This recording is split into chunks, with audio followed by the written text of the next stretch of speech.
starts now. All right, we start our show with one of the best games of the entire postseason thus far. The Road Dogs were out as Anthony Edwards and the Wolves took it to the Spurs last night. Ant coming off the bench for the first time in his playoff career. We'll start late in the first quarter. Edwards, easy jumper here. You see this? The breaks? Skirt. Hello, drawback. Knockdown. Sometimes it's more impressive to stop than to accelerate, right, Sinead? He's back, he said. Now, Victor Wembanyama was a one-man wrecking crew. 7 blocks in the first half, Sinead. A one-man helicopter, a one-man chopper. The first time we've ever seen this amount of blocks in a playoff game like this. Yep. So, insane game for him. We go to the fourth quarter.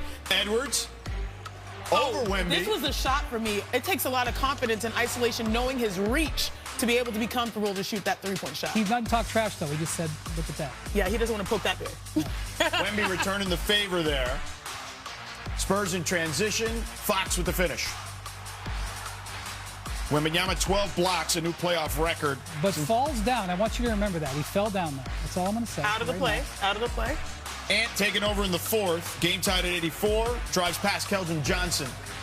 I always say this, George. Good players have go-to moves. Great players have counter. He has so many moves in his bag. Also, Julius Randle moving Wemby out of the way. That was key as well. Now, floater over Keldon. Float game. Those two had some words, by the way, heading to the timeout. Edwards scored 8 of his 11 fourth-quarter points in isolation in Game 1. I can't believe Ant was talking. He's done. Yeah. Under 5 to play. Wolves up 6. Terrence Shannon Jr. on the drive. Look, where's Victor? Where's Victor? Yep, on the ground again. Okay, that's important. Here's Mike Conley, big 3. That's important. That was a big play.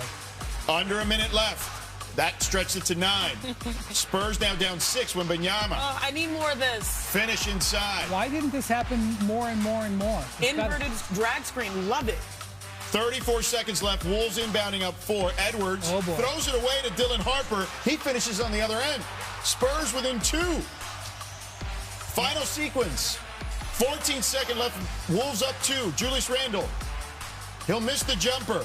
Spurs secure the rebound. They have 2 timeouts left. As they come in transition, you see Wembanyama well behind the play. Hot potato. Julian Champagnie will eventually take a rhythm dribble here. Victor wasn't in a hurry.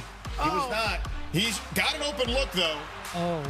Now that is next level stat. There's the stat right there that tells everything. Still, it was a good look. Versus catch and shoot. Misses. Wolves coming to San Antonio. Steal game 1 by 2. Here's Ant-Man after the game. We just want to win ball games. That's all we want to do as a group. No matter who night it is, we don't care. We want to embrace each other. We got number love for each other. We want to see all of each other succeed. The Timberwolves closed as a 10.5-point underdog via DraftKings last night. So that win tied Minnesota's second largest upset in a playoff game in franchise history. The last time the Wolves got at least a 10.5-point win as an underdog in a playoff game was 1999. Prince was singing about that, okay? That's how long ago it was. All right, George Sedano in here for Malika Andrews, Brian Windhorst, Chineo Gumake here in our LA studios. Brian, how did the Wolves pull this off? Good game plan. Check. Poise on the road. Check. And mental toughness. That's what it takes. I was so impressed with the mental toughness that Minnesota showed in this game because you're going to get your shot blocked 12 times.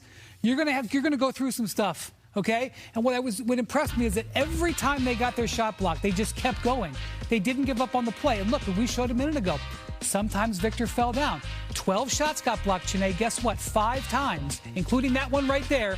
The Wolves were able to get the ball back. It ended up generating 6 second chance points in a game they won by 2. Yeah, it takes a level of commitment and trust to understand that you're going to get your shot blocked, but you're also going to play a style that benefits you because the ping pong, when Wemby blocks and get the ball back, those are actually great looks because he was out of the play because he really attacks those blocks.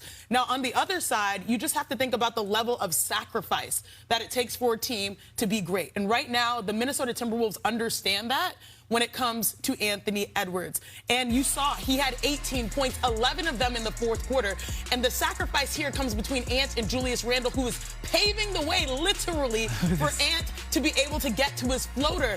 And that is the commitment that Chris Finch talked about post-game, that Julius was so good moving without the basketball. You heard of a ball screen? That was a basket screen. And how about that move right there? Yeah. Rudy Gobert, again, is blocking out offensively so that Ant can stay in single coverage and he can cook. He came into the game on a minutes restriction, but we saw the first shot go down. He's like, I'm back, I'm here. It took a team effort for him to be successful to help carry the load. And I love T.J. Shannon's quote afterwards when they were asked about being blocked by Wemby so many times. He said, he can't block them all, right? He paraphrased, right? But he said, can't block them all. We're going to keep going at him. We're going to keep trying to dunk on him. You can't catch them all. You can't catch them all. And I mentioned the game plan before. Chris Finch came in here with the game plan, not only to deal with Wembanyama, but how to get Ant as much as they could get out of him in those 25 minutes. They set it up so they had time in the fourth quarter. He was as well rested as he can. Comes in, scores all those fourth quarter points. Yes, Ant did a great job of getting himself there. Great game plan by Chris Finch, knowing what he was going to have from number 5 and maximizing it, put themselves in position. We were all here yesterday, and when the news broke that Anthony Edwards was going to play, I said, we're underselling this. Oh, yeah, agreed. It's a big deal for these reasons. He was not a full participant. Like Wendy said, he was in a minutes restriction, but to be able to manage when he could be his best, and most importantly, everyone's been waiting for, the full maturation of Anthony Edwards. He's a guy who's himself, and we love his authenticity. But after the game, him fixated on the turnover, him fixated on not getting those blockouts, to me shows the growth and the standard that he's holding himself to. And I think that's why this team overall is doing well in this postseason. Yeah, it's great to see, certainly, how he is maturing in so many ways. But Victor Wembanyama, meanwhile, became just the 3rd player to record a triple-double with blocks in the playoffs. Since blocks were officially tracked back in 1974, he joined Hakeem Olajuwon and Andrew Bynum in that category. Here was Wemby when asked if there was any type of silver lining after the loss. Is there a silver lining here to as tough as this one might be?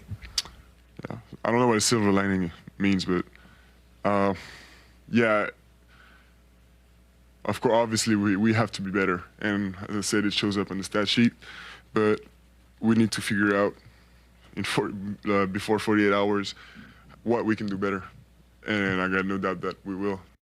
So, Janae, is there such a thing as a silver lining after a loss like that? On our pre-show call, what did you know? I was kind of a rainbow lining because isn't that the Spurs or right, that's fair. Fair point. Yes. I don't remember what I said. There is no what you said is that it's funny how he said there's no silver lining. For him, it's black or white. Right. We win or we lose, and we have to move and learn in order to get back in the win column. The issue to me is the three-point shooting. And, you highlighted on that call, our pre-show call, the need for them to be. On that call. Yeah, you were absolutely a star. Actually, you were a star in yesterday's call because we got some choice words, which was passion, right? But more importantly, the three-point shooting, Victor Wembanyama was 0 for 8 from 3. And anytime he's 0 for 8 or shoots probably over 5 threes a game, you're going to hear, oh, maybe he should attack more downhill. That one possession that I loved, it's a drag screen, so that means in transition, there's a screen on the ball, and typically it's a post screening, and then the guard is rolling and attacking, and then the post gets the pick and roll, right? Instead, they invert it because this guy is so talented, he can handle the ball himself, and so now the guard is setting a brush screen for Victor Wembanyama to go downhill. And we were just talking about, Wendy, how do you guard that? Because he can also put the brakes and hit the three, or more importantly, with shooters surrounding, when you're knocking down three-point shots, you can get to the rim. We saw it finished with a dunk on 1.5 steps. You're not going to get anywhere if you tell Victor Wembanyama to shoot less threes. He doesn't believe in it. He hasn't believed in it since he was a child. He is going to shoot what he thinks is impossible. However, there are going to be instances where his team is going to benefit by him looking to go inside. His size matters more at the end of playoff games. It just has more value. I believe he will learn that. But I will say that in the second half of this season, the Spurs were a top 7-8 three-point shooting team. Against the Blazers, again, elite three-point shooting. It was like, is this real or not? Game 1, 10 of 36.